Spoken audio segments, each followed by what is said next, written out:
And this is Transportation Committee Chair Deb Barber. It is Monday, July 27th, 2020. Before I call the meeting to order, I'd like to say I can't hear anything. a few things about how we will conduct this meeting. Councilmember Zirin, I can't hear anything.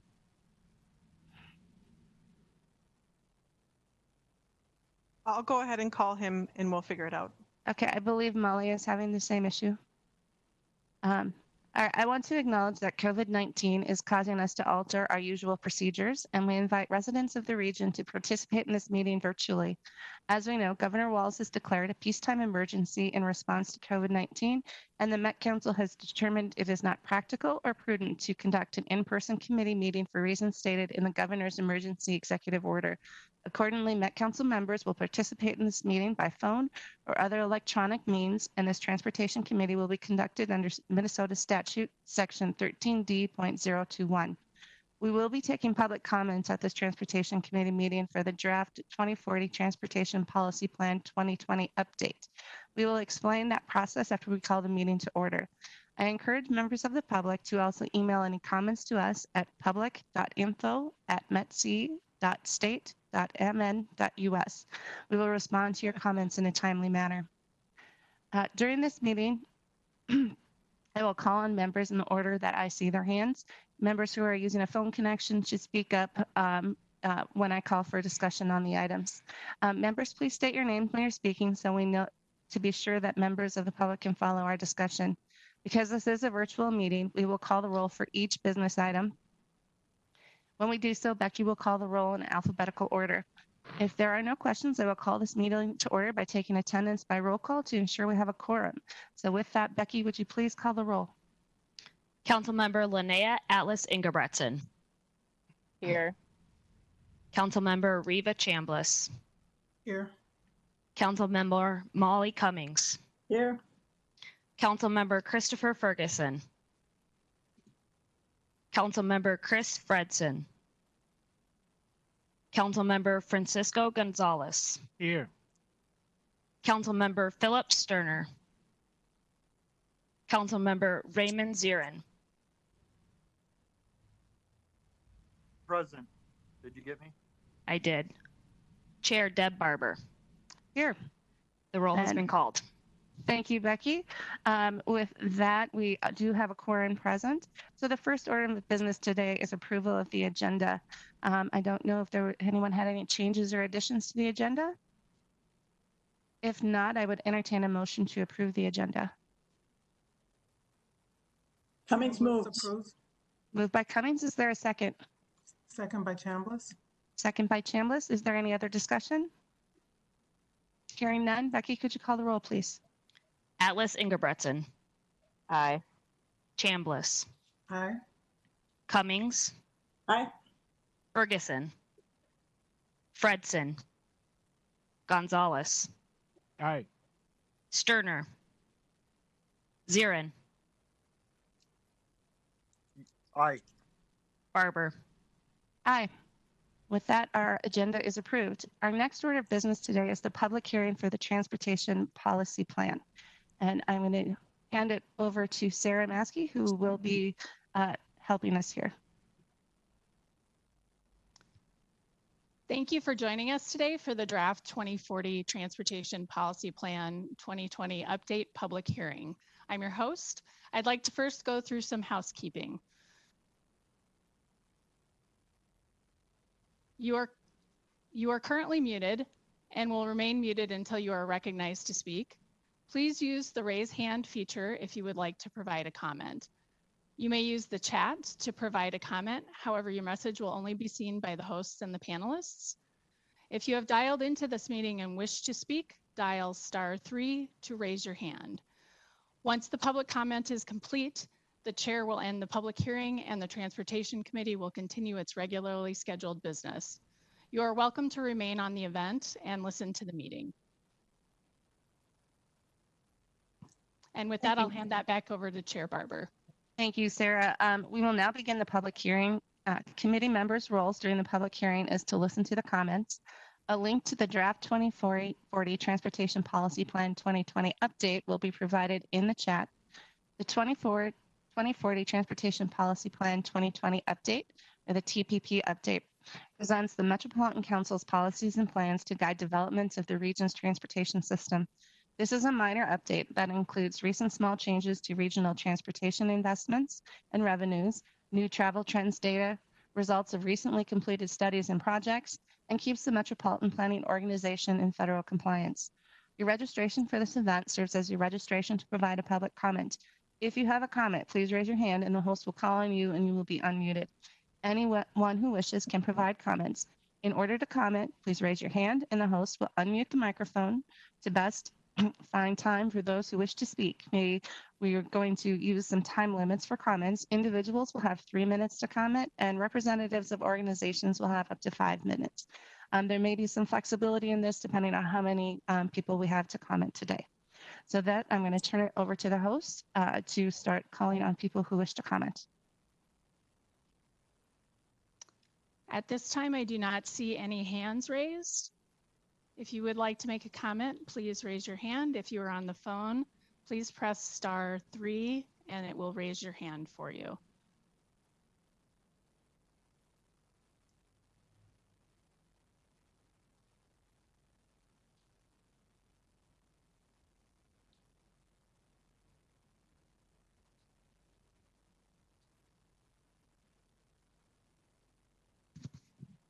I am still not seeing any raised hands. If you would like to make a comment, please raise your hand and I will call on you to comment.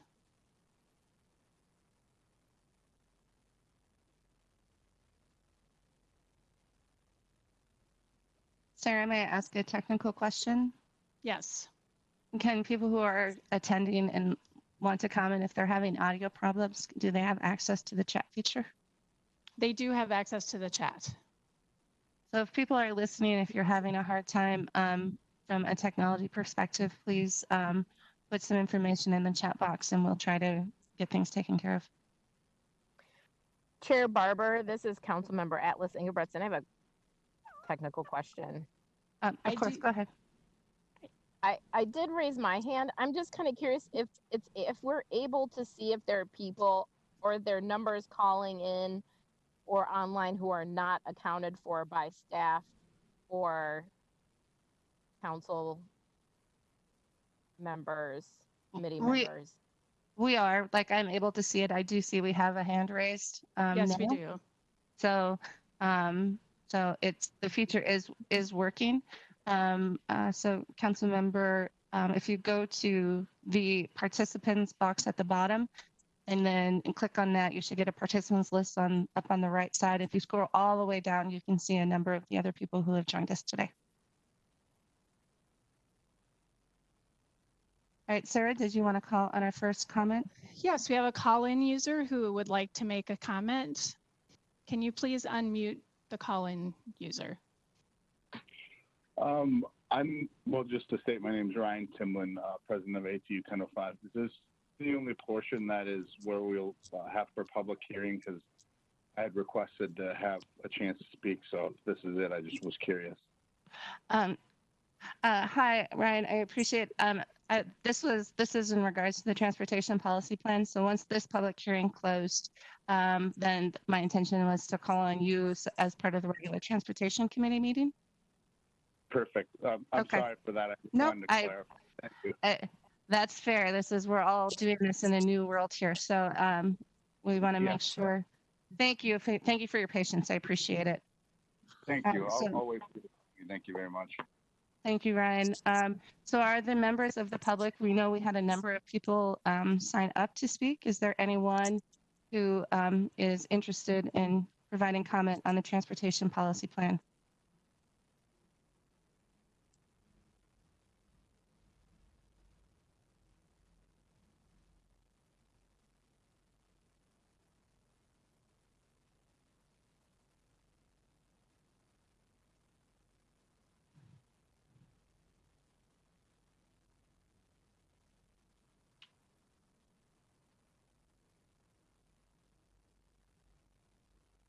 Chair Barber, I am not seeing any other hands raised other than Ryan's at this time.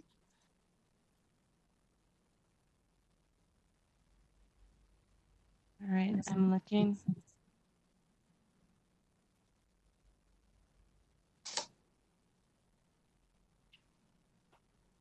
Is it possible to email any of the people who had requested to an opportunity to speak?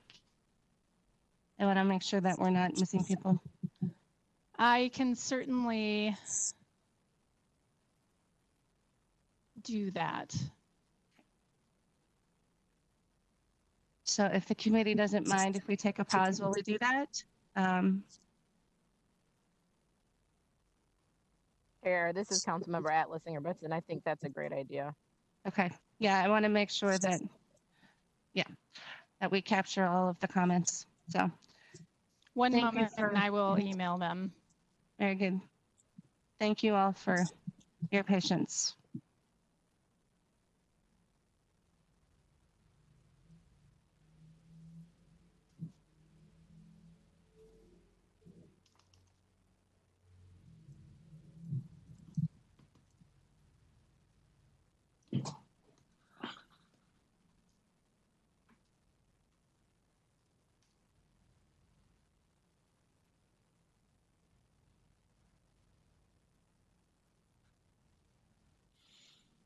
Chair Barber, I have sent an email to the individuals who asked to comment, and I will see if they respond to my email. Thank you. I appreciate that.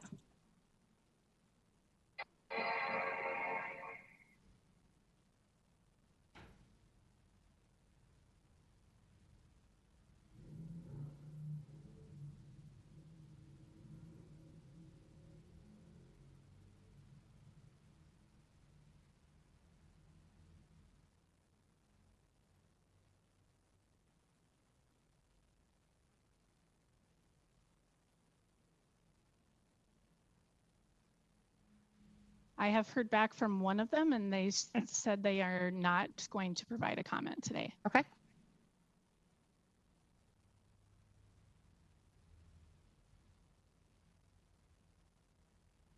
All right. Is there anybody else from who would like to provide a comment at this time?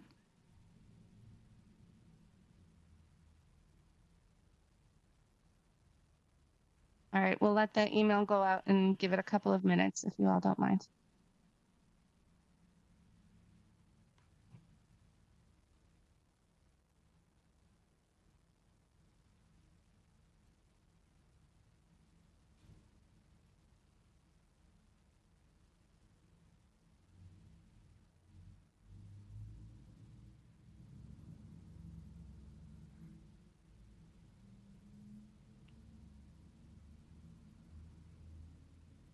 So one other possibility of what we could do in case there is, Chair Barber, I do have a hand raised. oh, great.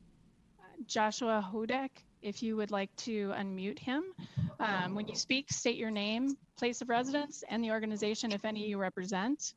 Written statements in addition to oral comments are accepted. You may send a printed copy of your remarks to public.info@metc.state.mn.us. Good afternoon. My name is Joshua Hodek. I reside in Minneapolis, Minnesota. I'm representing the Minnesota chapter of the Sierra Club North Star chapter. We have about 85,000 members and supporters statewide, about 2/3 of which live in the metropolitan region. I just have some kind of cursory comments, and we will be providing some more in-depth comments on the transportation policy plan, but appreciate the opportunity. I just wanted to start with the fact that very few, relatively speaking, very few of our households in the metropolitan region are served by high quality transit, approximately 25%.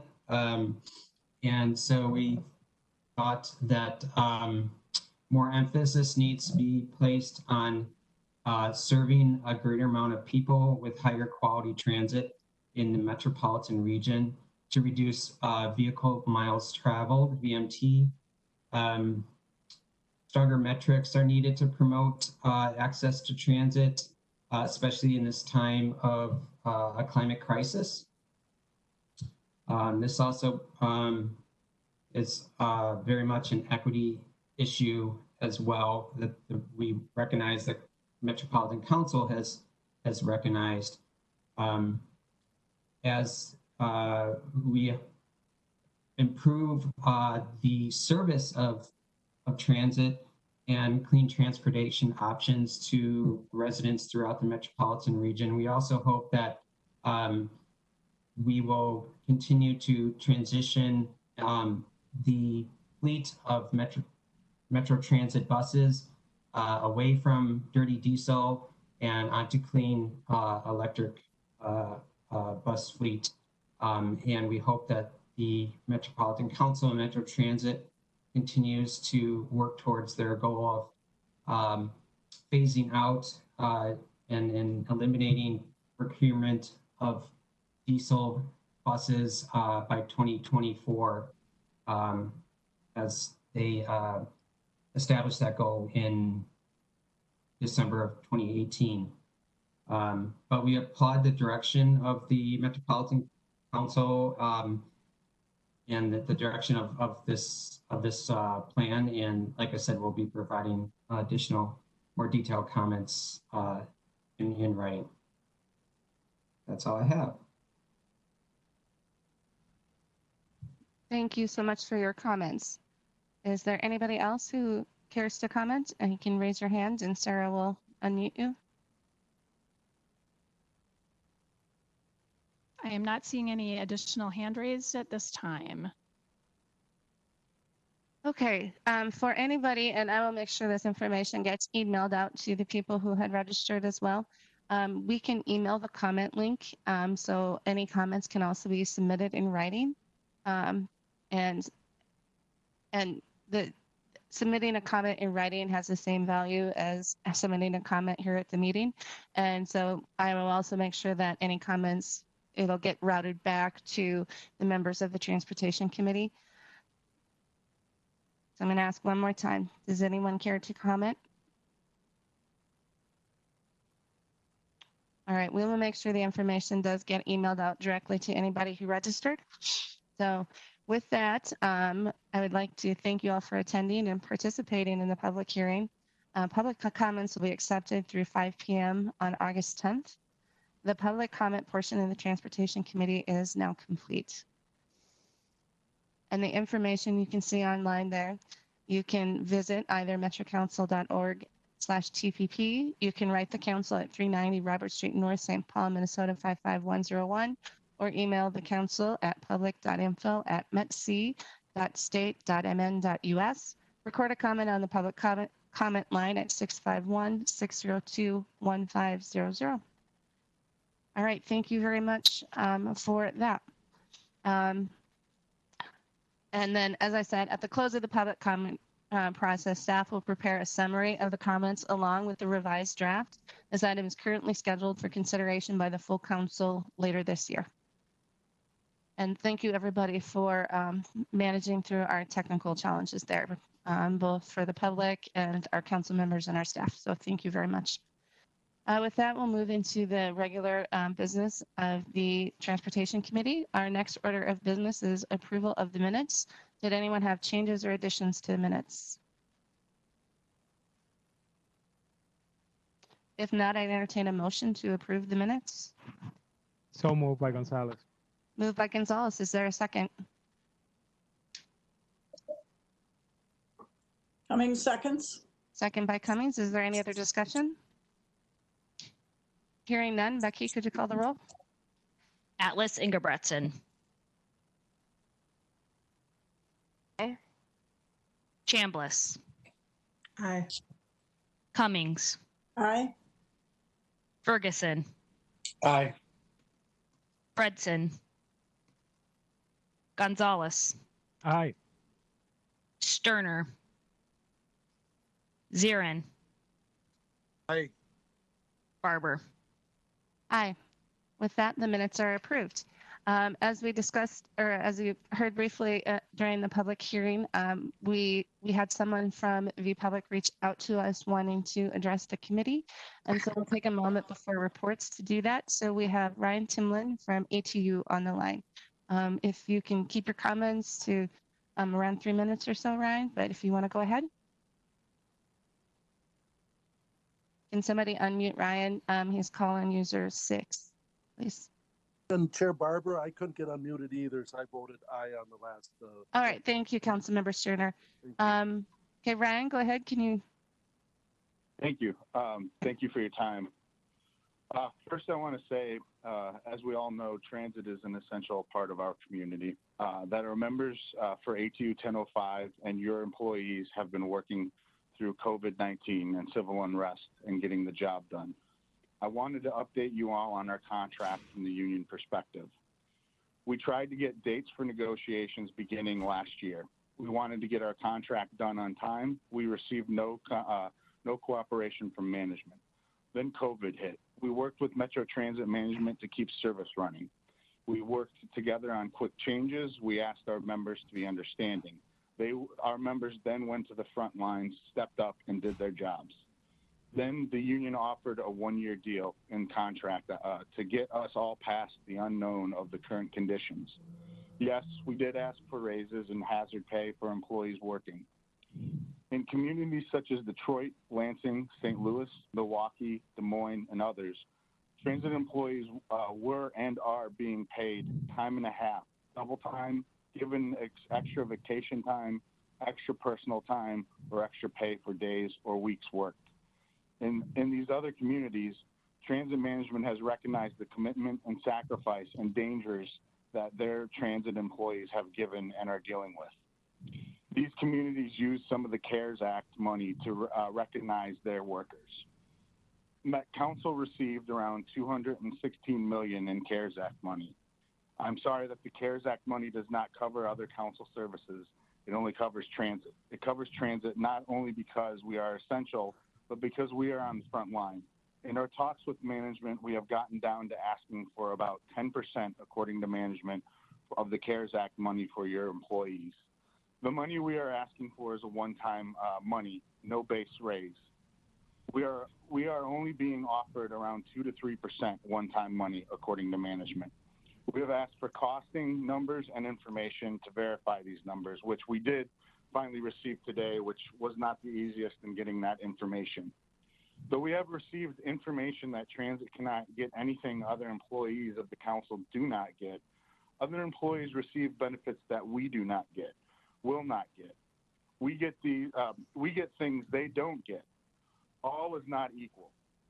CARES Act money is only for transit employees and services. Transit employees should be recognized. Hundreds of transit employees have died from COVID and thousands have tested positive. I cannot believe we are not worth 10% of over $200 million you have received. We cannot drive a bus, operate a train, fix a bus or train, clean bathrooms or platforms or buildings, or do our jobs via Zoom. We have to be exposed to the risks to do our job. Yet we are not worth 10% of one-time money. You cannot completely protect us. I doubt you will fully enforce the masks on the bus. I doubt you can or will enforce social distancing on the bus or rail. You cannot clean vehicles after every trip. Yet we are not worth 10%. Our contract expires in 5 days. We will not be signing any extensions. We will file for mediation, and we will consider the value you put on us when we consider our next move. We are also now asking that all vehicles air filtration be upgraded to the best available systems that include UV lights to help limit our exposure and the community's exposure to any virus. We need your support and help to recommend to the full council that we upgrade our air filtration systems, create a joint committee with the union on safe service that would report to your committee and offer your frontline heroes 10% of the money you received from the CARES Act for their selfless work. Thank you for your time.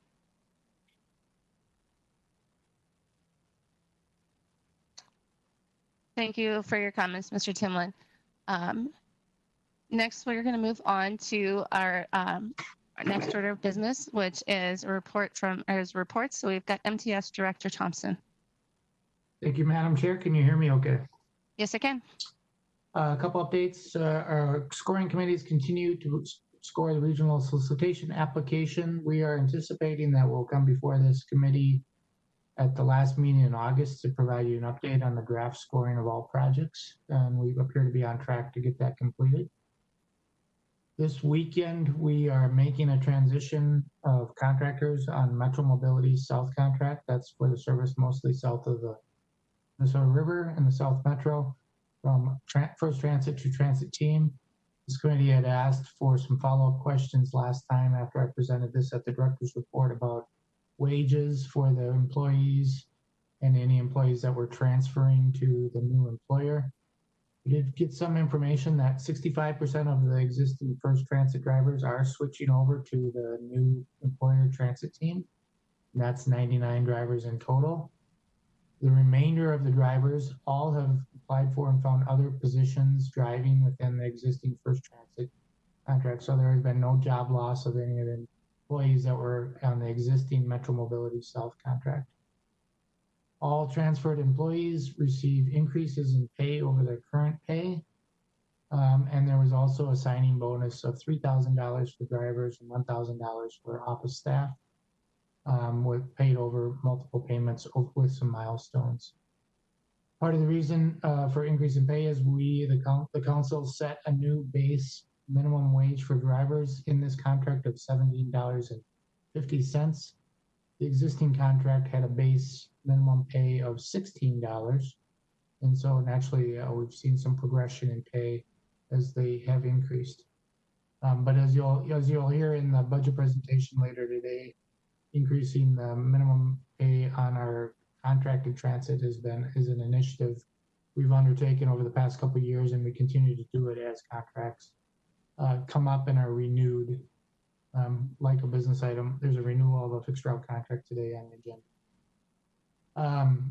In terms of operations update, all our operations continue to kind of be at their normal levels that we've seen during COVID. Last week, we provided 3,800 healthcare essential worker trips on Metro Mobility and did 800 food shelf deliveries. And some of those food shelf deliveries are to multiple people at a single location. Our contractors continue to do temperature checks of all drivers. We provide COVID testing at drive-through sites for all the transit essential workers, whether they have symptoms or they're asymptomatic. Last week, we had 3 of our contracted employees test positive for COVID, and we performed all necessary contract tracing and notified any employees or customers if there was a need to notify them for exposure. Contractors continue to report no issues with staffing levels or able to meet service demands. Last week, we also started having drivers distribute masks to any customer who is attempting to board without a mask. We have a large supply of masks available that were provided by FTA and FEMA that we're using for this. So we are finding really good response rate that most customers, especially with the new order, have been wearing masks, and those that try to board and receive a mask are welcoming receiving a mask. So that is going well so far. Lastly, just a little bit of a traffic update is, we've been monitoring since early March the daily traffic volumes versus what we consider normal traffic levels. And traffic levels on our freeways remain 18 to 20% below what we would expect to be normal levels. These levels had been growing steadily since early April low of 50 to 60% below level. I would say since late June, we've seen no increases in traffic. We've been in that 20% below normal since late June. So we've kind of stabilized at that point on the transportation network. With that, Madam Chair, that concludes my remarks, and I'd be happy to answer any questions. Okay. Any questions from council members?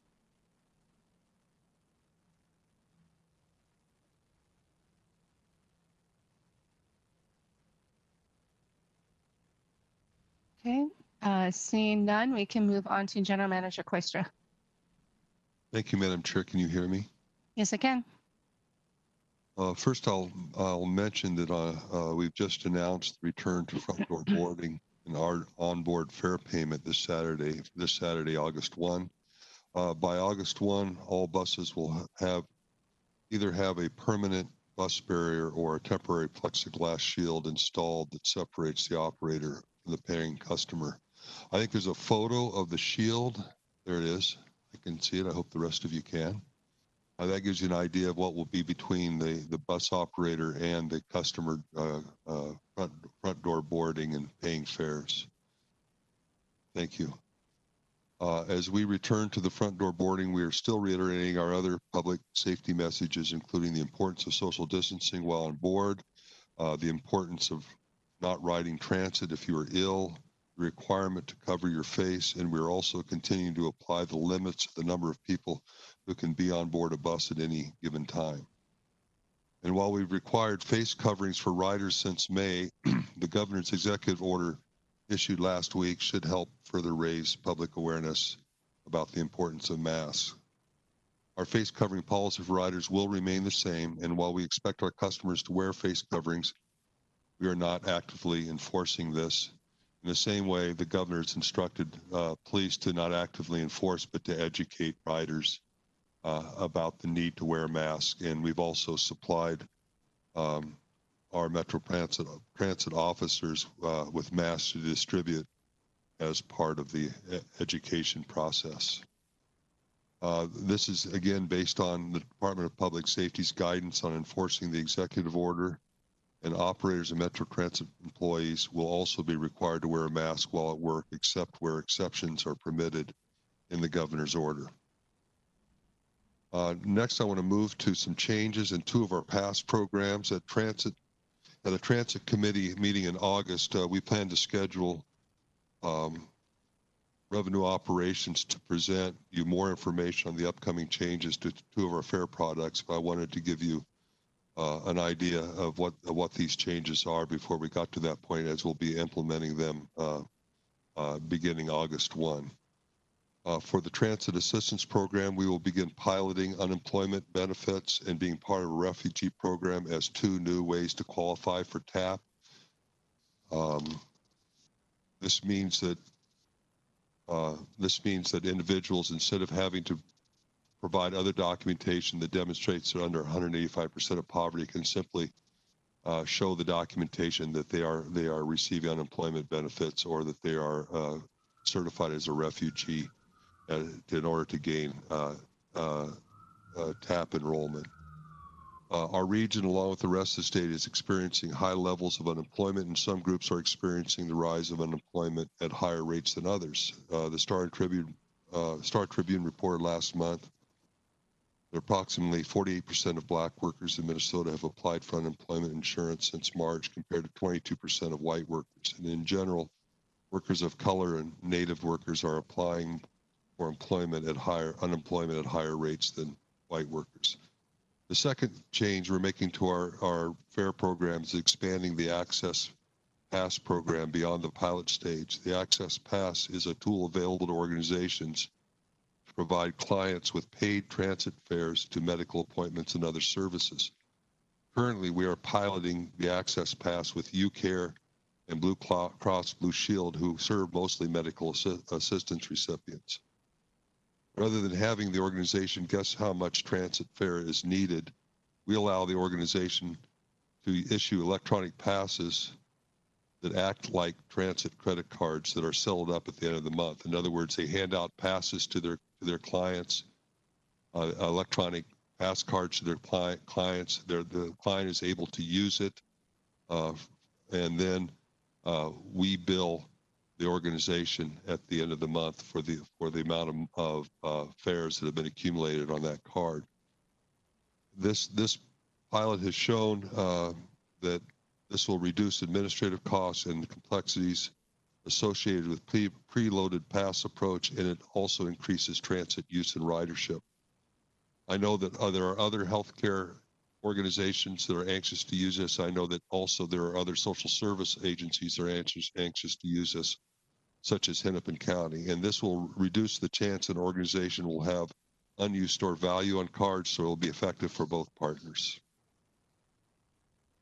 Later in this meeting, you'll be hearing the preliminary budget presentation, and I just wanted to mention before we got to that presentation that this is a budget that is still a work in progress and will be for the coming months. For obvious reasons, the preliminary budget holds the most significant risk of any that I'm aware of that has been presented to the council.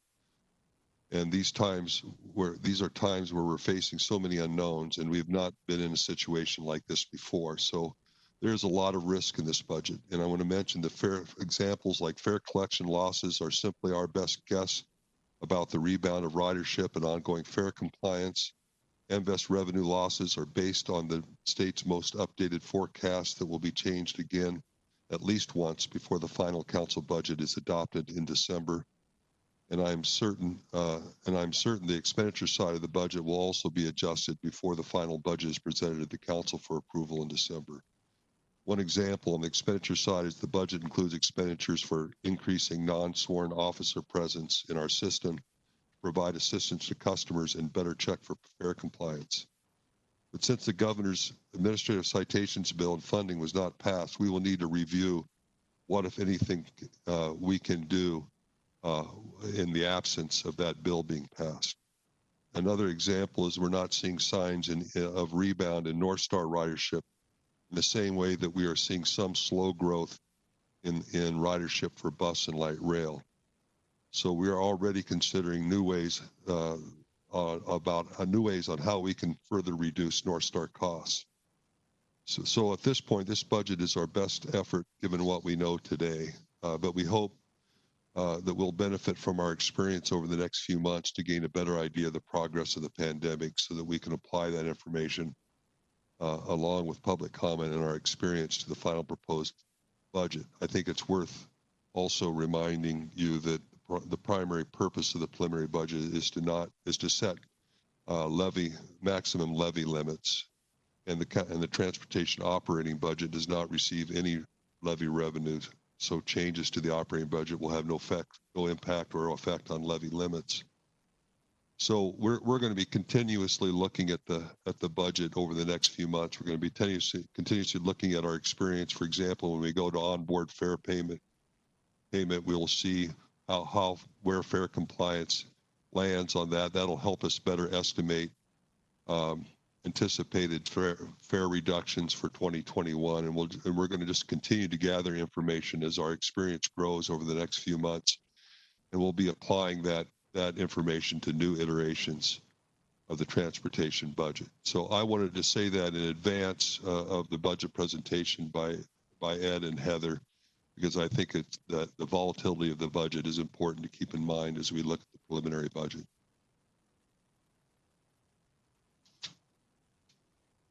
Thank you, Madam Chair. Thank you, General Manager. Are there questions from council members?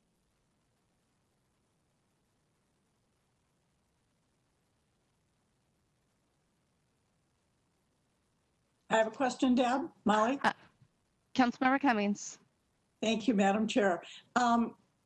General Manager, can you clarify for me what you said about how the governor's mask mandate applies to bus operators?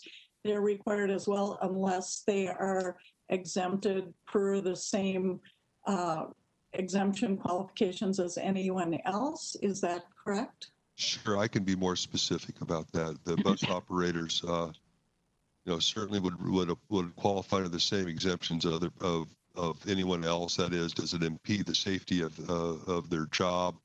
Is there medical reasons that they may have that they should not be wearing masks? I would also add that the barrier is viewed to be similar to the same kind of protection that a cubicle would provide someone, but we are asking bus operators who do not have a medical cause for not wearing a mask or perhaps do not have other safety considerations like wearing glasses that might get fogged over to wear masks as they're operating the buses. I think most of our operators are wearing masks now, at least that's what's been reported to me. And so we think it applies to the bus operators in that way, but we certainly don't want bus operators driving a bus with their glasses fogging over or if they have other medical conditions that would prevent that. Okay, thank you. Thank you. Any additional questions or comments from council members? Chair, this is Councilmember Atlas Ingebretson. Councilmember Atlas Ingebretson. can we get a report or at some point or information emailed to us about what steps we are taking to accommodate the steps or the service that our essential workers are going through, the benefits that they're getting, and I know this came up in another conversation where there was asked about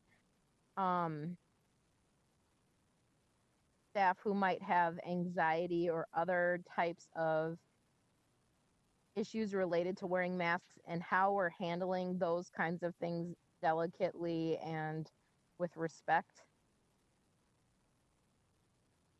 Madam Chair, we'd be happy to report on that on any, and we can, maybe if there are examples of those issues, I'm not aware of any myself, but I'll talk to operations staff and there are examples of those issues. We can talk about how we've handled those. We'd be happy to provide that information.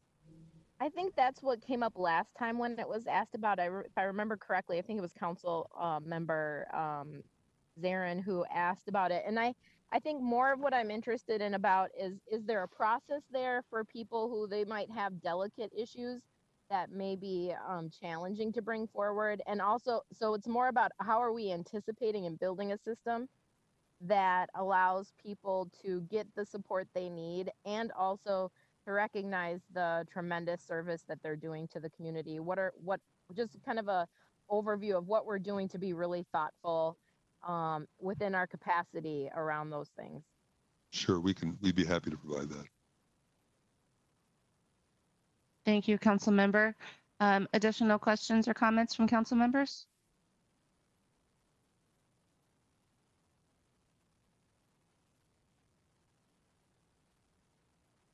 All right, Councilmember Sterner, did you have a question? Okay. All right. Yeah, thank you, Chair. Yeah, Councilmember Sterner. Okay.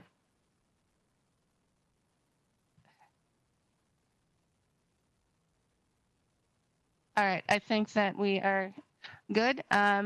So then we're moving on to our business items. Before we do that, I did want to let you know that we did send an email out to anybody who is interested in commenting on the TPP and had expressed interest so that they have the email link so they can provide written comments. So that's already been sent out. So with that, we can move on to our business items. Our first business item is business item 2020-198. It's lease of warehouse to store light rail vehicle and system parts. And we have Greg Ewig and Ed Petrie here. Thank you, council members. Good afternoon to you and other participants. For the record, I am Greg Ewig, Director of Real Estate Management for the Met Council. Item 2020-198 is a lease for LRT warehouse space located at 2550 Walnut Street in Roseville. The site is located directly north of Highway 280. The lease was part of an overall effort to find space to warehouse LRT parts for both Type 1 and Type 2 trains. And before budget considerations changed the plan, a warehouse had been contemplated as part of the rail support facility in the Green Line extension project. When that scope was removed from the plan, however, Metro Transit spent some time investigating other warehouse options, ultimately pursuing a lease option, which is before you here today. I just wanted to touch on a couple of key points about the lease. With the help of a broker, we did consider about a dozen locations that were suitable for the need within general proximity to the overhaul base and the light rail O&M facility. This is a triple net lease, meaning we will be paying base rent plus operating expenses. And roughly speaking, the average rent is going to be around $7.28 per square foot over the term of the lease, equating to about anywhere between $140,000 to $150,000 per year. And with the total estimated cost for the 5-year term, around $745,000. So we are asking the committee for support of the action, authorizing the regional administrator to negotiate and execute this lease for this 20,000 square foot warehouse space that would allow us to store the light rail vehicles and system parts. The lease term will be for a period of 5 years and 2 months and would be subject to approval effective October 1st, 2020. And I will stand ready for any questions that the council members may have. Thank you, Greg. Are there any questions from council members?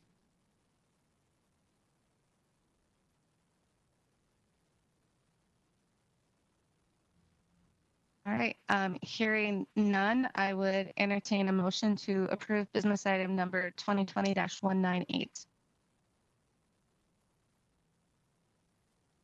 Chair Barbara, this is Councilmember Sterner. I would make a motion to approve that item. Moved by Councilmember Zerner. Is there a second? Second by Zarin. Seconded by Zarin. Is there any other discussion?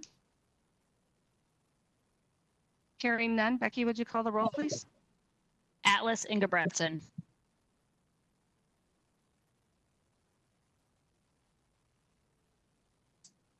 Atlas Ingebretson.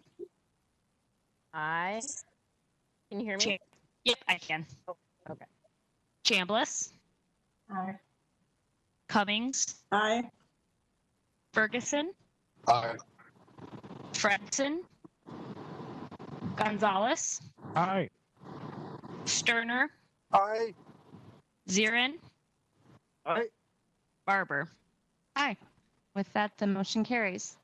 Next, we're on to business item 2020-209. It's an extension of University of Minnesota revenue contracts for 1 year. And we have Nick Yule here. Good afternoon, Madam Chair. I'm actually going to introduce Lisa Anderson. Lisa is the supervisor of our Revenue Operations Department, and she's the primary contact with the relationship with the University of Minnesota. So I will turn this business item over to her. Very good. Welcome, Lisa. Good afternoon, Madam Chair and council members. I would like to present the business item 2020-209. You're asking for approval that the Metropolitan Council authorize the regional administrator to execute a 1-year extension of the UPass agreement that will be for the passes for the university students for the period of August 29th, 2020 to August 31st, 2021. And also an extension of 1 year for the MetroPass agreement for the University of Minnesota staff and faculty in the period of October 1st, 2020 to September 31st, 2021, as well as the extension of a 1-year campus zone pass agreement with the university for staff and faculty for the period of August 26th, 2020 through August 31st, 2021. Now, these pass programs are deeply discounted fares for students and staff provided at the University of Minnesota to drive transit growth as a key institution in the Twin Cities. The UPass program is currently selling to the students at $114 per semester. The MetroPass is a current monthly cost of $83, and with the Campus Zone Pass with the launch of the 2014 Green Line is a cost of $8 per semester. The approval to extend these agreements with the university will allow Metro Transit to continue to provide affordable, quality transit service to students, employees, and the faculty of the University of Minnesota. I have no known opposition at this time. I'm open to any questions that you may have. Thank you. Any questions from council members? Chair Barber? Councilmember Cummings. Thank you, Chair. I'm wondering if these anticipated revenues take into account any changes in enrollment and whether students will be going online more than being on campus and so forth. Are they based on previous years, or how have we taken into account the possible changes in enrollment at the U? Thank you for your question, Councilman Cummings. We do actually look at the revenues, and they have in the past, which we look at last revenues, and we do know that there's a lot of unknowns at this time, and the students, how they're planning on returning to school, we do anticipate probably some changes to what we see coming forward.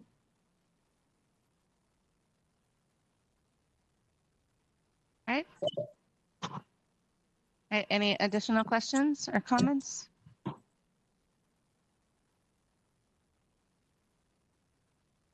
right. right, seeing none, I would entertain a motion to approve business item 2020. Actually, Deb, I did have one question. Okay, sorry, you're not all appearing on the screen for me. So, Councilmember Chambliss.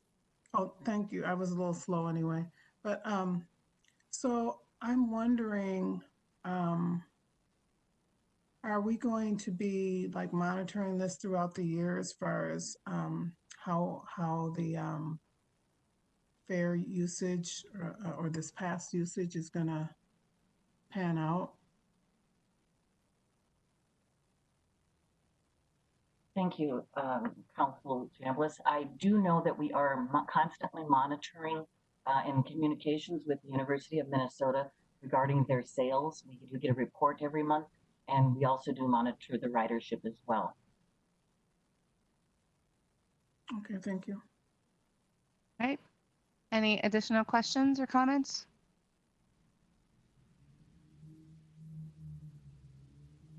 Okay, seeing none, I'll entertain a motion to approve business item 2020-209. Move Zarin. Moved by Zarin. Is there a second? Second by Gonzalez. Seconded by Gonzalez. Is there any other discussion? Hearing none, Becky, would you call the roll? Atlas Ingebretson. Aye. Chambliss. Aye. Cummings. Aye. Ferguson. Aye.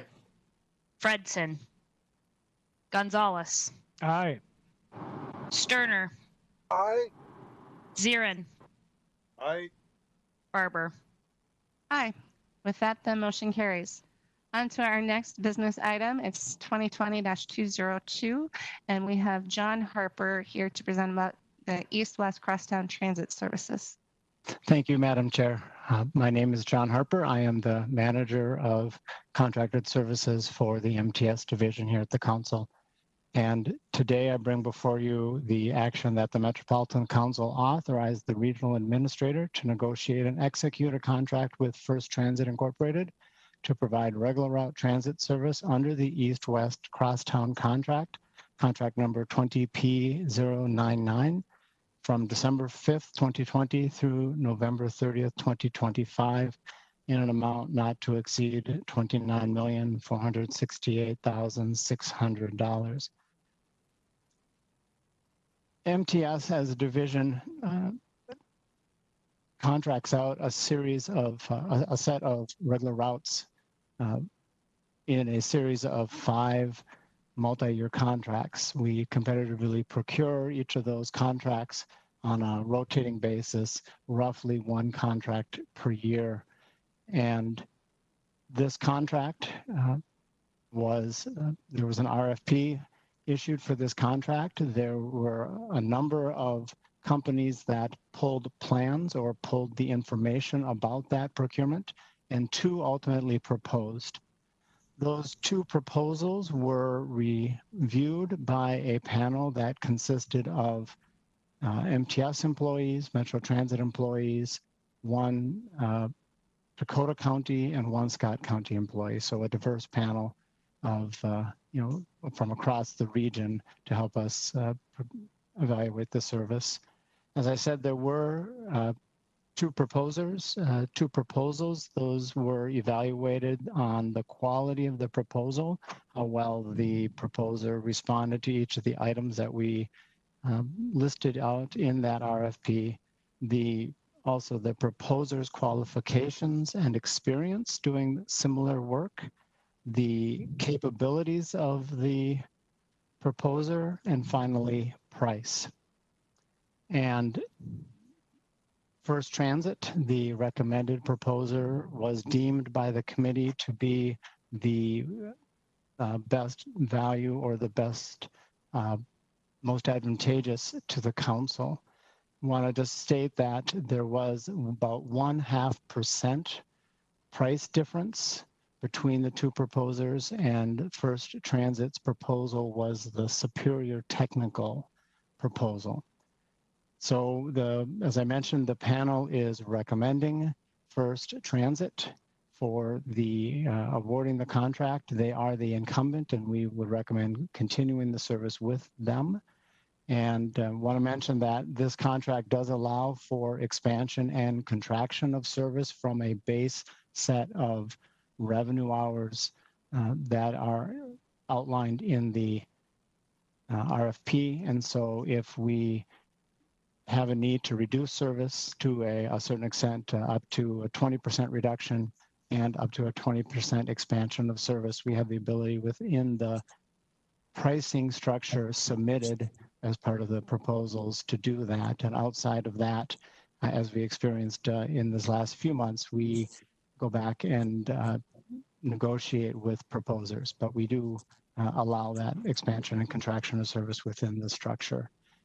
So with those comments made, well, I do want to say that the funding is in the annual operating budget, and there is no opposition to this recommendation. So with those comments, I will take any questions you might have. All right, any questions from council members? This is Councilmember Cummings. Councilmember Cummings. Thank you, Chair. I'm wondering with when you issued the RFP and there were 12 plan holders, but only 2 proposals, is that what you would expect? And number 2, do we go back to the other plan holders and find out why people are applying who might otherwise be qualified, to be sure that we're addressing any issues that would invite full participation? Sure, Madam Chair and committee member. There are a number of companies within the region that will review the procurement, the RFP plans. There are a number of national companies that keep tab on the procurements that we do within the region. And so those are part of those 12 plan holders. We currently have regular route contracts with First Transit and with Schmidt & Sons. Schmidt & Sons is also a provider for MVTA service, and First Transit, besides our work, is a provider of service for Southwest Transit in Plymouth. Schmidt & Sons was not our proposer this time. The geographic layout of the service was not to their liking, and so they decided to not propose on this service. We do, as a rule, look at the mix of proposers we have, the mix of potential vendors, and we try to, in certain cases, we try to increase our pool. We try to see what is out there. We make sure that we send out feelers to companies that we think might be interested. We do go back and look at the actual plan holders and see after the procurement is completed to see why they didn't propose in some cases. We do tend to have a fairly limited pool on our fixed route, our regular route service in this region as far as the vendors are concerned. So it is not a surprise to have only a few proposers at the end. I appreciate that information. I guess my concern is, and it sounds like it's been addressed, I just want to make sure that it isn't the case of someone looking and saying, well, it's difficult to unseat an incumbent, so I won't even bother to try. But it sounds like we're being thorough in recruitment and reaching out to those who might be able to participate. Thank you.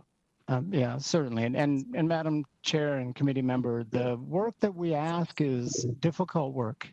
And it is not just something that a company that does some community transportation or some nonprofit transportation can just pick up and do. There are a lot of nuances to it, and transit vehicles.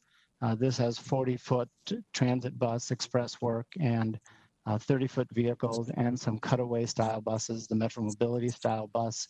So there's a real diversity in this package of work. And so it is difficult from the perspective of there's a lot of, there's fare collection, there's interacting with public, there's understanding routes and schedules. Those kinds of things make it, it's not just something that any company can do, but we certainly attempt to go back and see what we can do to foster competition. Thank you. All right, are there additional questions or comments from council members? Chair, this is council members here and I move item Yeah. 2020-202. Thank you, council member. We have a motion. Is there a second? Second by Gonzalez. Seconded by Gonzalez. Is there any other discussion? Seeing none, Becky, could you call the roll? Atlas Ingebretson, Aye. Chambliss, Aye. Cummings, Aye. Ferguson, Aye. Fredson, Gonzalez, Aye. Sterner, Aye. Zirin, Aye. Barber. Aye. With that, the motion carries. And we are done with our business for the evening. So I would recommend, I believe that all three of these can go on consent to the full council, unless I hear otherwise. All right, so that will be the plan. All three will go to the consent agenda for the full council. And now we're on to information items, and we are going to get through this tonight because we have pushed this out a couple of times, finishing this up. This is our COVID-19 outbreak transportation survey. We've had parts of it over a couple of meetings, but have not been able to get through everything. So we moved it to the top of information. So we're going to turn it over now to Ashley Asmus to run through what was left of our transportation survey information. So thank you again for your patience and your flexibility in letting us move this out to this meeting. So thank you. Yeah, no, thank you so much for having me back. So I'm going to sort of just breeze through the information that I had covered in a previous presentation to you all, just so you can get a refresher on what we'd already touched on. And then I'll spend a bit more time just completing the slides that I hadn't gotten to before. So again, this was results from a survey that we did in May 2020, and we have a second wave of this survey going out this week, actually. So we'll be getting those results back in another month or so, and then would like to come back with an update for you all once we have those results analyzed. We did this survey because we were seeing rapid changes to travel behavior, and we were interested in whether some of those changes, especially around teleworking, would sort of continue into the future. We also knew that we needed to investigate the disproportionate effects of COVID-19 on the health and economy of communities of color and also low-income households in the region. But we asked about a lot of other things in the survey that didn't necessarily directly have to do with work, because transportation is getting to your job, of course. Oops. So we touched on this in the last survey. Our pool of eligible participants were all the metro area adults who participated in the 2019 Travel Behavior Inventory Household Survey. This was the main survey that we're doing every 2 years now. Anyone who provided an email address and agreed to be recontacted was eligible to participate in the survey. That gave us 8,800 eligible adults. We got about a 37% response rate from that, 3,200 responses, so 3,200 people responded. 9% of the sample is non-white, which we'd like to see that number increase into future surveys. And we're investigating ways to increase the representativeness of the survey moving forward. The data that I'll be showing you today are all weighted data. So we've tried to make our inferences about the region, more reflective of the region as a whole by adjusting for race, age, income, and household size, adjusting our survey responses against the census data. The survey was conducted May 14th to May 22nd, so it probably feels a world away now, or maybe yesterday. I don't know, depending on your experience of time, really. Okay, and this is now an outdated chart of our traffic trends. So in blue is the reduction in traffic that we observed while the survey was out in the field in the shaded blue rectangle. And as Nick mentioned at the top of the call, that reduction in travel continues to be hovering right around 20% lower than average in the metro area region. This weird blip is some nonsense that happened over July 4th, where both we at the Met Council and folks at the state were working on how to adjust for the holiday. I'm going to skip that slide. We discussed the health threat of COVID-19. Since I presented this to you, the Pew Research Survey, American Trends Panel Survey came out with updated numbers for May. So we can actually compare these numbers directly to what they found in their national survey. And if you look at the left bar here, this is the percent of people who say that coronavirus is a major threat in red to the health of the US population, to public health. And overall, people in our survey are finding that coronavirus is, or feeling that coronavirus is more of a threat relative to the national average from the Pew survey. So 64% of people from the Pew survey said that COVID was a major public health threat versus 74% here. 31% said it was just a minor threat compared to 24% here, and 4% not a threat at all compared to 2% in our survey. Sort of similar trends for the personal health and actually, I don't think the Pew asked about health of others in your household. We also broke this question down by race, and we saw that people of color, especially Asian people in the region, said that coronavirus was a major threat to public health, and more so than the white respondents in our survey.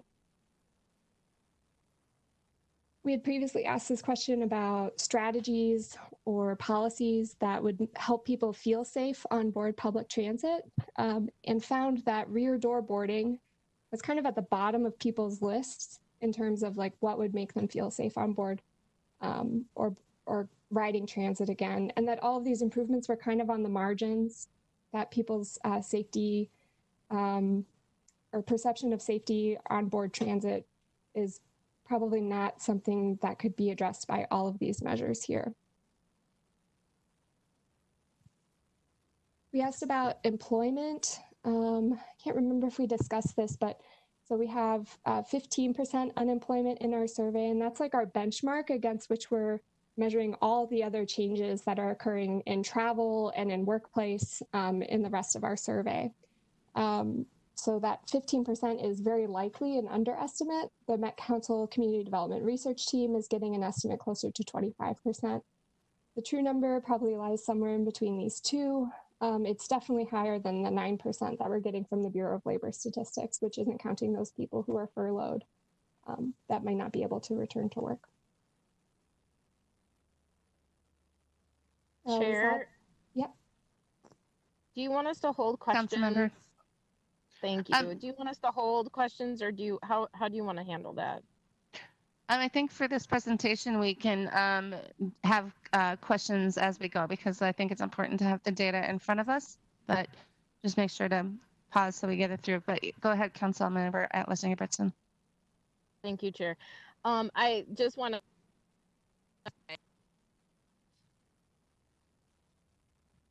Councilmember, I'm having trouble hearing you. Yeah, me too. And well, and some of the perspectives and thoughts that we shared and talked about last time. This, the unemployment then and now, this is one of those places where failing to disaggregate, I think, gives us a really limited view of what's happening. We have areas where, especially because we have areas where we have nearly 50% of a population public transportation dependent, that also tends to be predominantly, or at least 60% probably African American. And we saw the statistics that came out last week of African Americans 1 and 2 having lost employment during COVID. So I just think that this is one place where looking at the picture as a whole without disaggregating, and also looking at populations who are dependent on public transportation, fails to give us meaningful information, if that makes sense.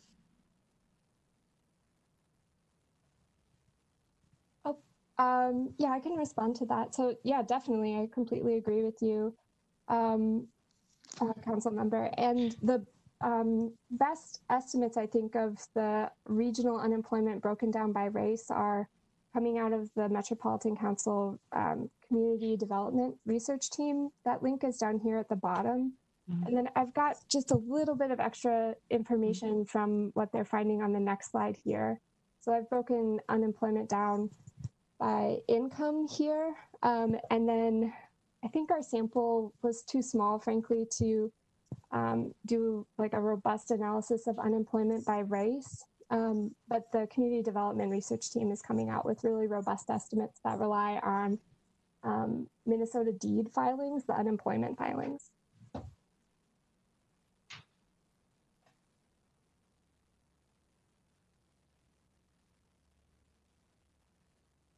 Chair. Councilmember Atlas Ingebrigtsen. Thank you. I think the thing for me that might be helpful is when we have these limitations in the data that we're looking at is maybe a little bit of a disclaimer at the beginning to share what, and we did talk about this last time, what the limitations were, but also how should we be using this information to inform decision making when those issues are there. This not for informing decision making and it's just an informational data point, and kind of clarifying that I think would be really helpful. If I may briefly, I do think this is because we are going out to the group of people that were surveyed last time, this was a way to capture some data quickly. But I think all of the comments that that we've been making as we've been reviewing this data, whether it was through the original TBI or this sort of COVID transportation look, all of that information, I know that Ashley and Jonathan have been pulling that all together as they go out to look at how do we do this better next time. So with the new group of people, and both how do we engage in the community so that it becomes more and more meaningful. So they're very good comments. So Ashley, I'll turn it back to you. Okay, thank you. Okay, and I hear your comment, Councilmember Atlas Ingebrigtsen, about information about, or some like contextual disclaimers maybe at the top of these presentations. And let me ponder on that and come up with a better solution for that. Okay. We asked people not just if they were unemployed, but if they had their hours reduced or their pay cut. And we were seeing that a lot of people were experiencing this. And I've just broken this question down by households making under $50,000. And lower income households were, this might not be surprising to you, but were more likely to see their hours reduced and to be furloughed without pay. Relative to higher income households, and to be completely laid off. So just across the board, lower income households are really feeling the disproportionate economic effects of this crisis. Okay, we walked through this last time, so I'm not going to dwell on it, but we broke down how people's work commute had changed, with the disclaimer that work commutes are just one tiny fraction of all of the travel that happens in a person's daily life, but it's a really nice way of summing up all of the changes that had happened to the economy and also behavior over time. So I've got the percentage of workers broken down by colors in these bars here that commuted by all these different modes before the coronavirus outbreak, and then in May 2020. We've got those who were unemployed or furloughed in the red number here. So households making more than $50,000 a year saw about a 10% unemployment rate in our survey. And in May 2020, 54% of these workers were teleworking. We saw kind of roughly even splits in the driving, maybe a third of drivers going towards driving again, more than that teleworking, and a smaller share becoming unemployed or leaving the workforce. So maybe they're taking care of children or have retired. And just a handful moving to transit or other modes. So this is just giving you a rough picture of also for transit. I'm going to skip over to the under $50,000 category. So just if you take a step back and look at these bars for the four big bars, you can see that the story for transportation and particularly unemployment is very different for households making less than $50,000 relative to households making more than that. Before the outbreak, fewer of these workers were driving to work and more were taking public transit, 10% and 64% there. And after the coronavirus outbreak, 34% of these workers said that they were unemployed, 24% said that they were teleworking. So about half as likely to move towards teleworking relative to workers making more than $50,000 a year. And there's been some discussion of who is newly unemployed. Those who were unemployed before are really likely to be unemployed now. If you're still teleworking, and this is where all of our lower income transit riders went. So many of them continue to ride transit to work. It's important to note that these are still work commutes only. Many of them are unemployed. A handful switched to driving, and some of them are teleworking now as well. Then we've got roughly a third split with folks who drove before, continuing to drive, teleworking, or are now unemployed. I think there's a lot to digest, so I'm just going to take a pause before my brain shift also. Okay. All right, so just to sum up here, relative to before the outbreak and including those newly unemployed, the number of people on the road driving cars to work shrank by 58%. The number of people on the road biking to work shrank by 67%. The number of people commuting to work on transit shrank by 85%. And the number of people waking up in the morning and sitting down at their computer increased 800%. So 8 times over pre-outbreak levels. That's the story that I'm going to tell on the next slide here. So we have the number workers who were teleworking before the outbreak, broken down by how frequently they teleworked. And then in May 2020, so the most frequent teleworkers are up at the top in blue, people teleworking 5 or more days a week. Those who are unemployed are down at the bottom in the light gray. Those who never teleworked are in the black bars there. So you can see there's this huge shift towards teleworking.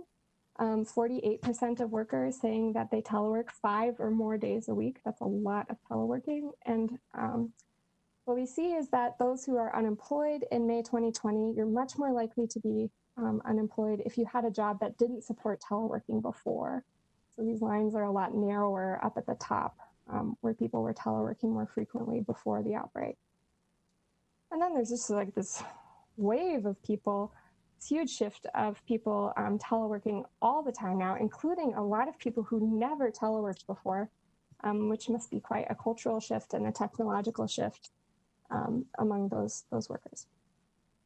And just a lot in between. I'll just point out that, the people who are not teleworking now are the ones who were not teleworking before, with only a few exceptions. So we made, I regret doing this, but we didn't ask these people who never teleworked and who were unemployed about future telework, their preferences around telework. And this is something that we're actually changing in this next wave that we're doing. We want to ask everybody about how frequently they want to telework into the future. So this question for this first wave just focused on the top half of the bar here. But as you can see, most of the people we asked said that they wanted to continue teleworking a lot, 5 or more, or 2 to 4 days a week. Very few people wanted to reduce their teleworking completely, although I've definitely heard that from, friends that they're ready to go back and see real human beings again. And most people are saying that they want to continue teleworking about the same amount, or maybe a little bit less, the sweet spot right in the 2 to 4 days a week category. So if you can kind of work backwards. We also asked people what their employers would prefer, or how these employees thought their employer would support future telework. And many of them said that they thought their employers would be supportive of future telework. So we can work backwards and think, okay, how many miles traveled on the highways less is that? Is that less emissions or more? Do people who telework actually travel less? These are all sort of future research questions that we want to look into with this shift towards teleworking. We broke this question down by race. We found that although many workers moved from not teleworking to almost exclusively doing so, Black workers in our survey were just as likely to become unemployed as they were to move to telework, so, which is a very important thing, I think, to keep in mind as we're discussing policies and time and resources that we want to spend in supporting future teleworking, that these resources might not necessarily help the Black and African American workers in our region. We hope to get a more complete picture of this as our survey continues over time as well. And here I've broken down the unemployment by race here, but as you can see, you know, Hispanic and Latinx unemployment was not less than 1% pre-outbreak. So I think to take these unemployment numbers with a grain of salt for sure, and to find better estimates of unemployment by race at the Metropolitan Council Community Development Team website. So Ashley, before you move on, I have a question. So you just said that there's effort going on through community development where they're doing a deeper dive on the unemployment numbers and they're doing that by race. Is there any way in the next iteration of what you're doing to merge those numbers together so we get the better picture that we're looking for? I'm not sure. You know, I think that I could present them side by side, but merging them into the same bar chart, because they're different data sources, and they're not looking at teleworking rates, right? Like they can't get at that with the deed filings. Chair, this is Councilmember Atlas Ingebretson, when it's appropriate. Yeah, go ahead, Councilmember.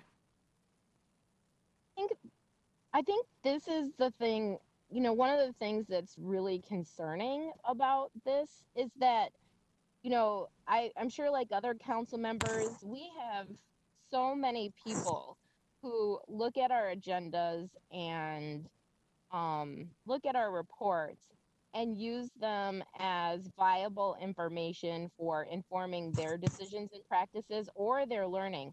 I think just in the last 3 months alone, I've had at least 4 young people who are studying contact me and ask for informational interviews around work we're doing specifically in transportation. And so I think that, you know, having information out there that we know is not accurate and underrepresents information like in unemployment pre-outbreak, I feel like it's irresponsible. I'm not questioning, and I totally understand this is the information being presented based on where the source it was coming from, and I believe it's 100% accurate for that, but it's not representative of our community, and I just think it's really dangerous and could be used to spread misinformation or bad decision making. That's just really concerning to me. It also, to be honest, as a member of a non-white community that often has to hear people talk about unemployment and ignore what's happening in my community, it feels like erasure. And it just does not feel equitable. I feel like if we don't have data that is representative, I think we have to really question, do we use it in a public format like this and give it that level of exposure when we know it's not accurate? So Ashley, could you comment sort of the statistical validity of your modeling in the data? Well, I haven't done statistical models no, I take that back. I did check these, whether there was higher unemployment and lower teleworking rates for communities of color, these 3 categories where we had enough data to look at it: Black and African American workers, Hispanic Latinx workers, and Asian workers relative to white workers. So I'm just like contrasting there. In future presentations, one thing I can do is add asterisks or, yeah, like some way to denote like where there's a significant difference or, yeah, I'm not sure. I think you can think about it yeah, and how to present sorry. that, because I Yeah. do think it's important to put information um, eh, to show that the changing transportation, what's happening, and we know it's going to happen on an ongoing basis. And I do think this was a smart way to get some early data. But yeah, it would be good just as we look as you're moving out into the next one. You're hearing the kinds of questions that we're asking, so I think will just help us inform us better. So go ahead. I wasn't sure if it was Ashley or Jonathan who was going to type in. Okay. Thanks for that. Yeah, we'll ponder on that a little more. Okay. Chair? Councilmember Chambliss. Thank you. I just wanted to also reiterate one of the comments that Councilmember Linnea Atlas Ingebrigtsen said regarding, how much we rely on data when the representative number of, for example, African Americans is so low.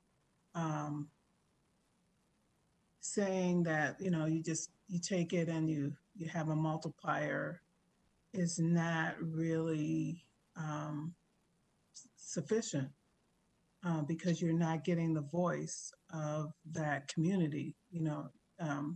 A number doesn't replace a voice. So we want to look at that, and maybe there needs to be a threshold in terms of when, I know this is early information, but if we were to do a full study, we would have a threshold that in order to properly inform or have decision making, we need to hit a certain threshold in terms of participation.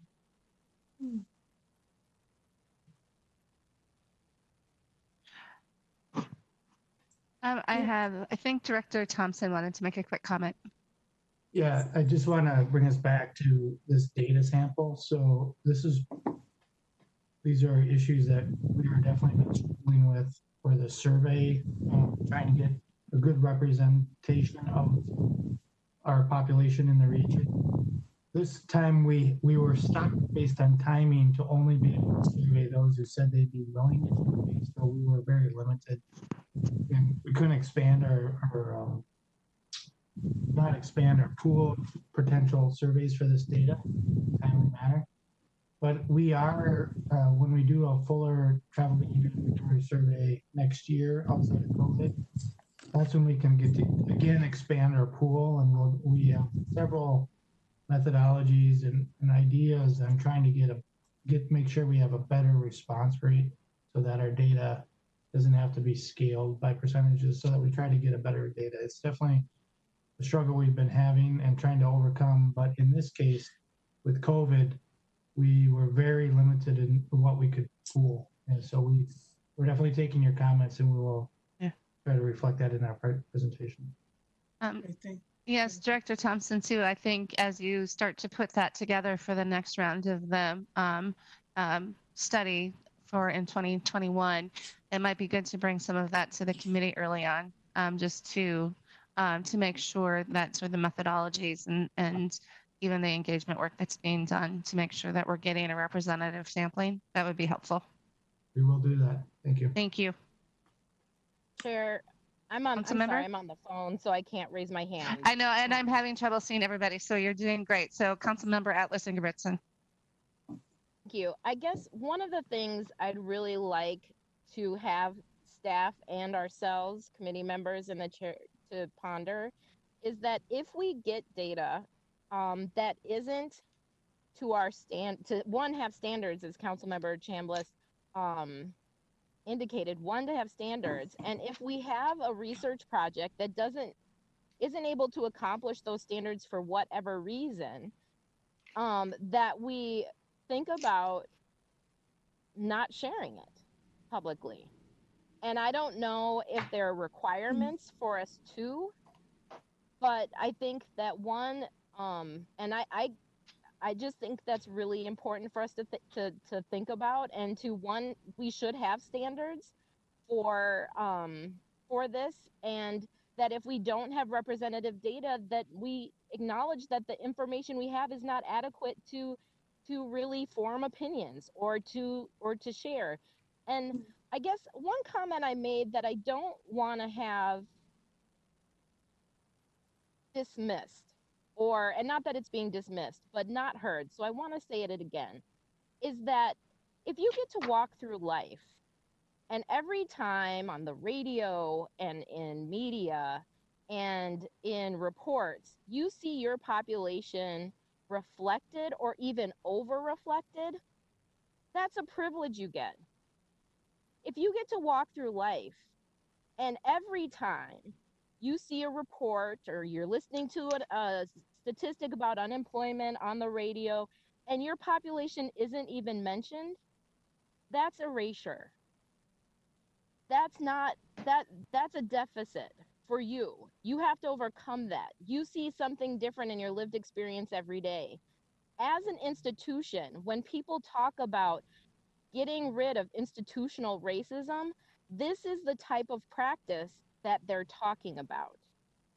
And so that it's not intentional, it's not designed or by the practitioners involved to do that, but that's what it is. That's what it looks like. And I just want folks to sit with that aspect of what's happening. I'm a part of a group that's been meeting around evaluating evaluation practices, sounds super wonky, for equity and foundationally. And there's some practices that really need a shift in our work when we're looking at data, when we're collecting data, and when we take on the responsibility of sharing that data. We are contributing to a narrative. And that narrative can see all people or it can only see certain people. And what I want you to hear in what I said when I said erasure is that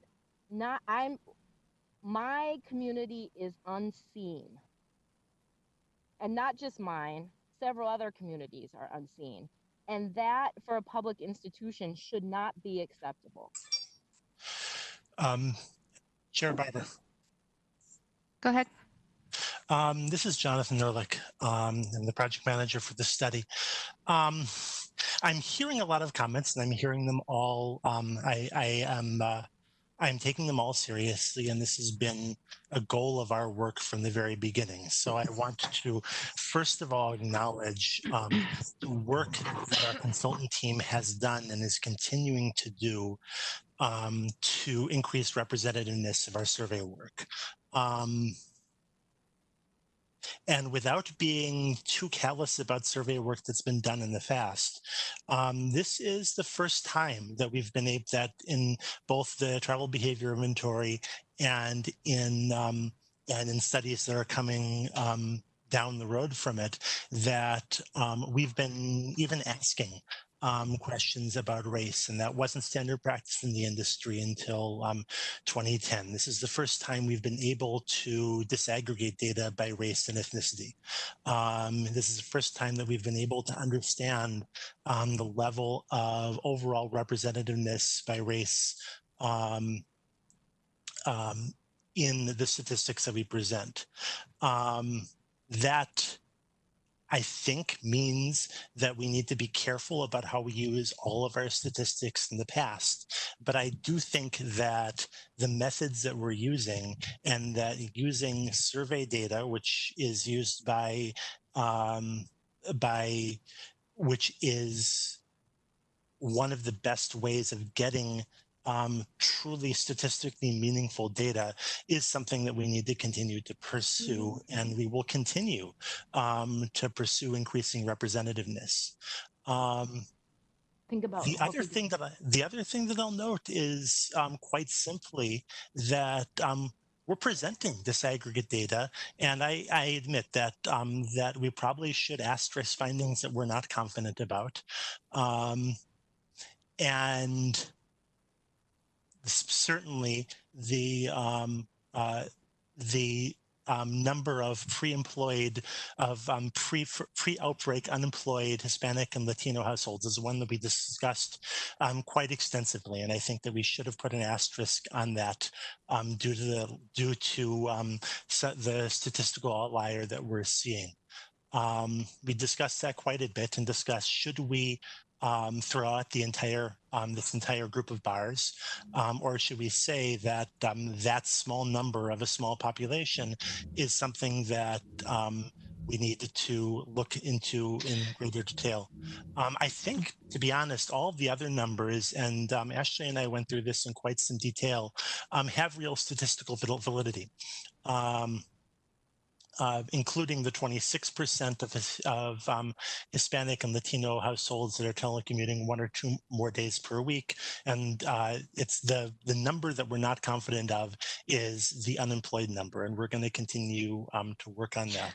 I want to frame, though, the representativeness question in a different way. And I know this isn't necessarily going to be satisfying because it is another representation of privilege, but it's something that's somewhat unavoidable. The number of samples in a statistical survey in order to make something statistically meaningful is actually not that high.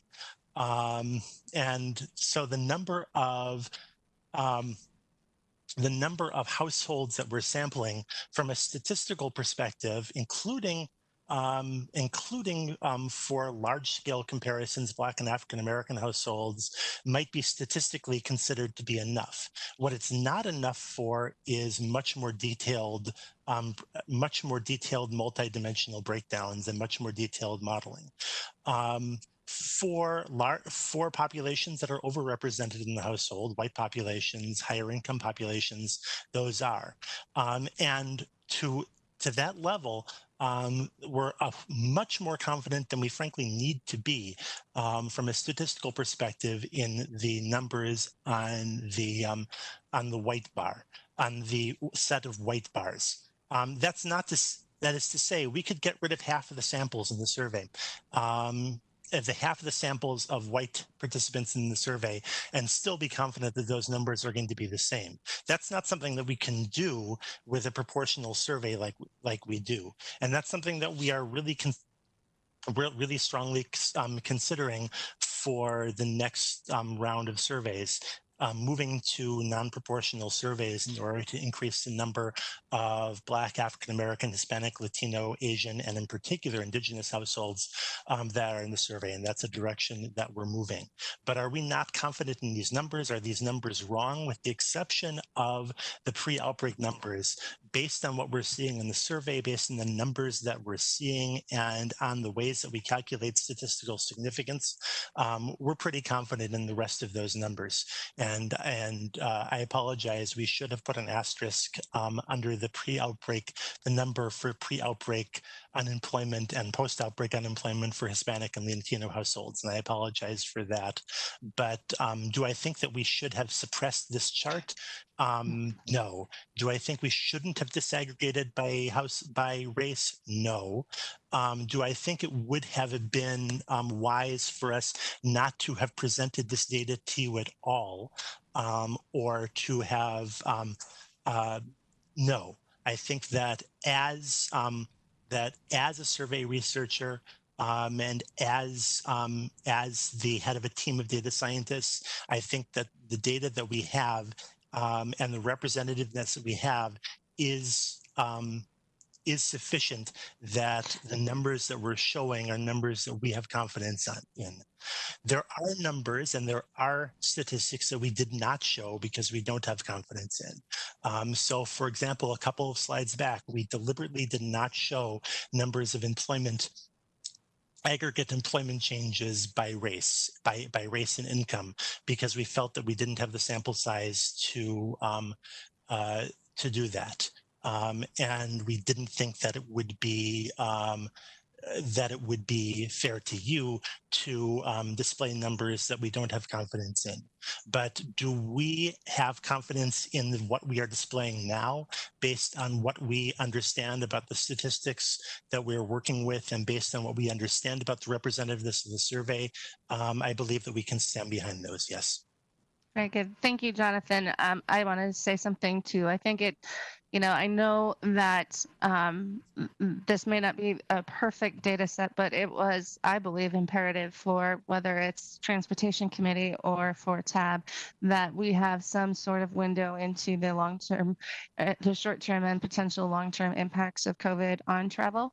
And all of this will inform, like I said, the next version of the TBI. One big thing that was done over the last few years was the TBI used to be done every 10 years. So it didn't give us a chance to be able to adapt and change and really dig into some of the really targeted things and making sure that we're talking to the right people and we're engaging all the different communities. We now do that every 2 years. And so we've changed the cycling of it. This is the first round sort of from that cycle. So all of this information is getting digested so that we can use this to really be better as we go forward. All right, I see another hand up. I believe Councilmember Chambliss has her hand up. That's an old one, I think. Oh, okay. All right.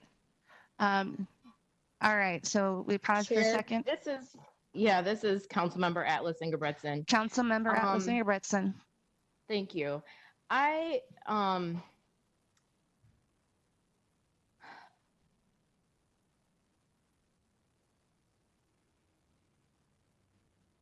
think the question that I asked was about sitting with some questions for us to decide as a committee about setting the standards, as Councilmember Chambliss mentioned, and or if that's not in our agency to do,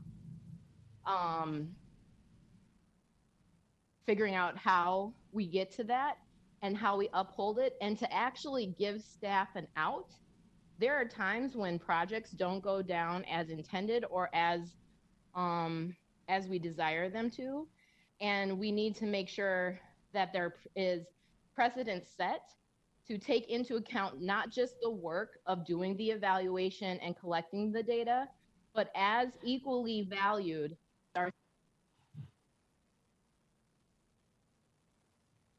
Councilmember, we can't hear you. I'd also just encourage a lack or a bit of, I guess I just don't feel heard by the response from staff that was just given. Well, and I'm happy to have conversations offline at another time about that. Thank you. And thank you. And Councilmember, I believe that at least for setting those standards and some of those things, I believe that really to really build that into how this work is done is really looking to that 2021 survey, which is why I asked that Director Thompson and this group bring how they want to do that back to this committee so we can set those standards. Thank you, Chair. Yep. Additional questions, comments right now? All right, I will turn it back to Ashley. Thank you. Okay. Thank you for that discussion. And yeah, we'll be discussing those comments in detail, I think, as a group, and have been also. All right. Let's see. So we kind of left off talking about employment, and we talked about earlier in the survey how we asked people, how would your employer be likely to let you continue to work from home after you can commute to work again? And most people said, their employer would probably be likely to allow them to continue teleworking. We're going to continue watching these numbers over time as workplaces reopen. I think it's going to be really interesting also to watch them in the context of whatever happens with schools going into this late summer period and then the fall. Okay, but we didn't ask about just work because that's only one facet of life, we asked about people's use of outdoor spaces for recreation. We made, and for this particular graph that I'm showing you on the right, I think it's a good example of the way we can leverage that global household survey from 2018 to 2019 to make comparisons looking backwards. So, you know, in 2018 to 2019, we actually tracked the number of times somebody said they went to go to a park, or sorry, somebody went outside for exercise. And we can compare that to the responses, the self-reported responses we get from May 2020. And there's just like a huge increase in the number of people going outside to exercise. We said go outside to walk, jog, or roll using a mobility device like a wheelchair for exercise and recreation. But as with the rest of the stories coming out of our survey, this story in outdoor exercise and recreation doesn't apply to all facets of our regional population evenly. And we see a lower rates of exercise and recreation for Black and African American adults, and also for Hispanic Latinx adults relative to white adults.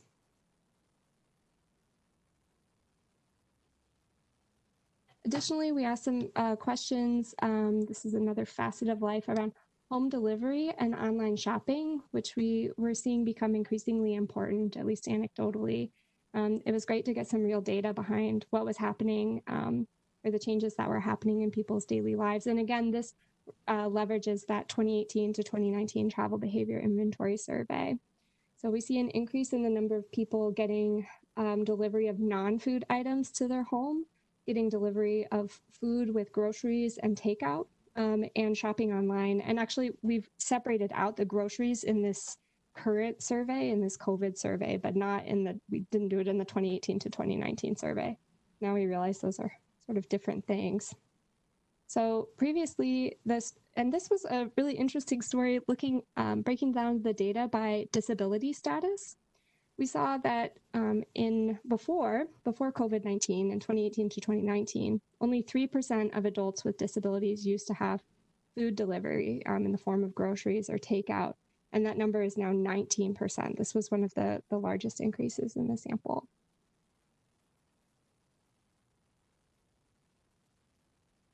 We also asked questions about how people were imagining the future, so sort of their attitudes around buying a new car or buying a bike or buying a transit pass.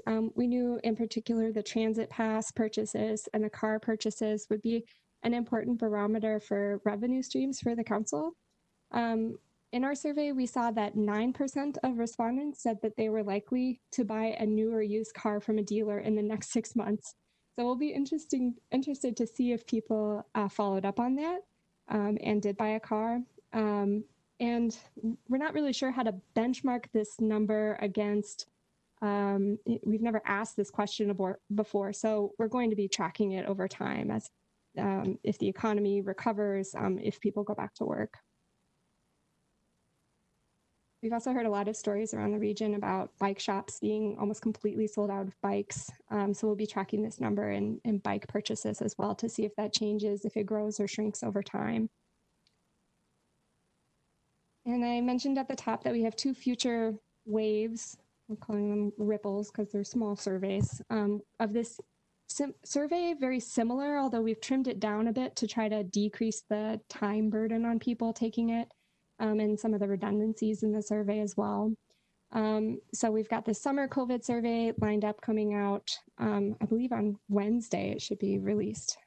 Jonathan could correct me, but I think it's Wednesday. And then we've got a fall COVID survey planned shortly after.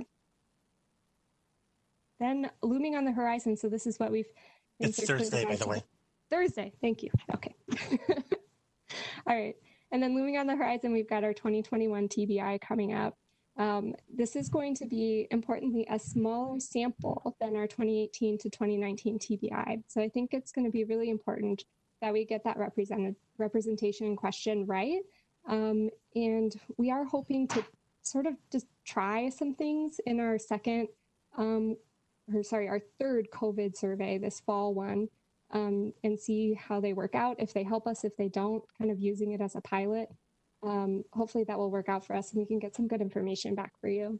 And yeah, looking forward to increasing the representation of the sample moving forward. We covered a lot of topics in our survey. This is a list. I think it's pretty exhaustive. And if you think of a topic or a question that wasn't covered in this presentation that you want some more information about, feel free to get in touch with me or Jonathan or Chair Barber. I'm sure I'd be happy to help you get the information you need. Okay. With that, I'll close up.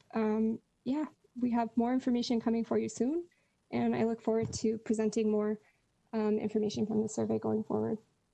Let me see if I know how to stop. There we go. All right, questions or comments from council members?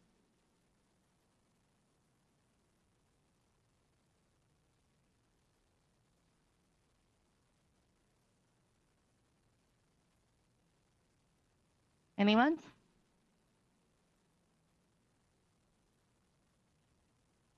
Okay. All right. So, yeah, send any additional, if you look at the list of the questions and topics covered in upcoming surveys or questions that you have that you want to see out there, by all means, send them to Ashley, Jonathan, or myself, and we'll make sure that things get rolled in. So I have a question for the committee now.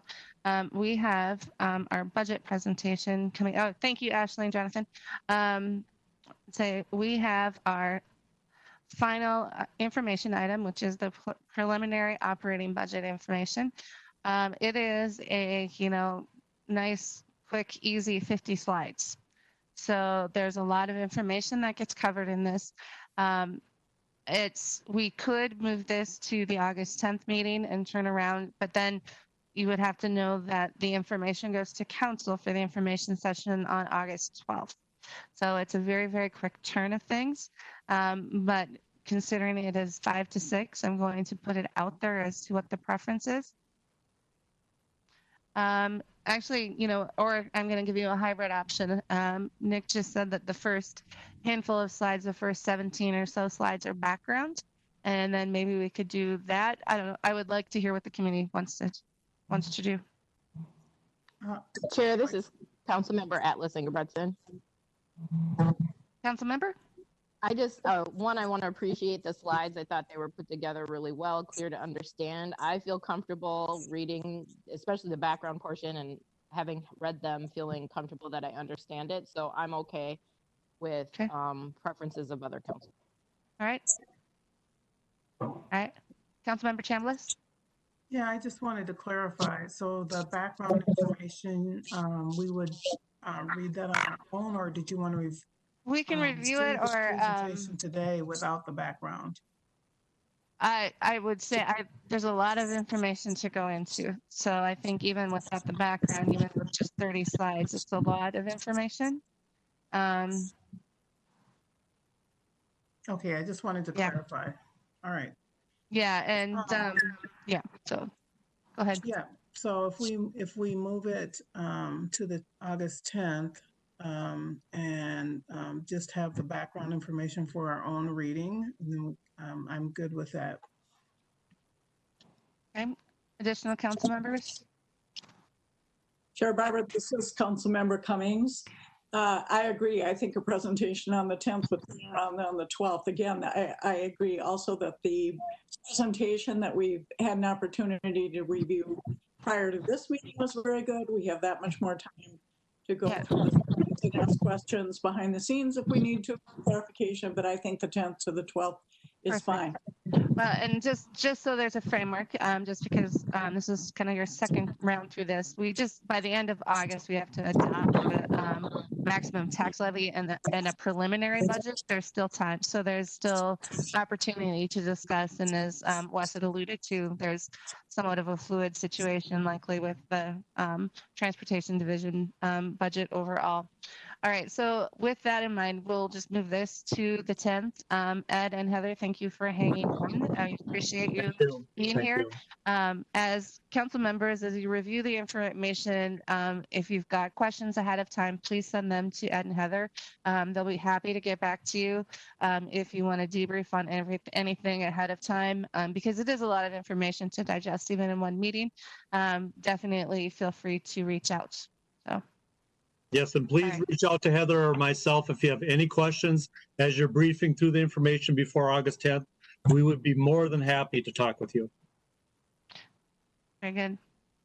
All right, so that will be the plan. We'll move it to the 10th, and then we will try to make sure we block off enough time to make sure that we have enough time to kind of go through it in detail. Chair? Councilmember, yep, Ed? Yeah, Chair, I would, talking with Heather, I would anticipate this presentation will take a minimum of probably 45, 50 minutes. Okay, thank you. That's kind of what to go through. Yeah. That's kind of what I thought. So yeah, yes. And I didn't want to disrupt our discussion earlier because I think it was a good one to have. Thank you. So yep, thank you. All right. If I believe then that is our last item for tonight. So with that, we can be adjourned. Thank you all. Thank you. Thank you.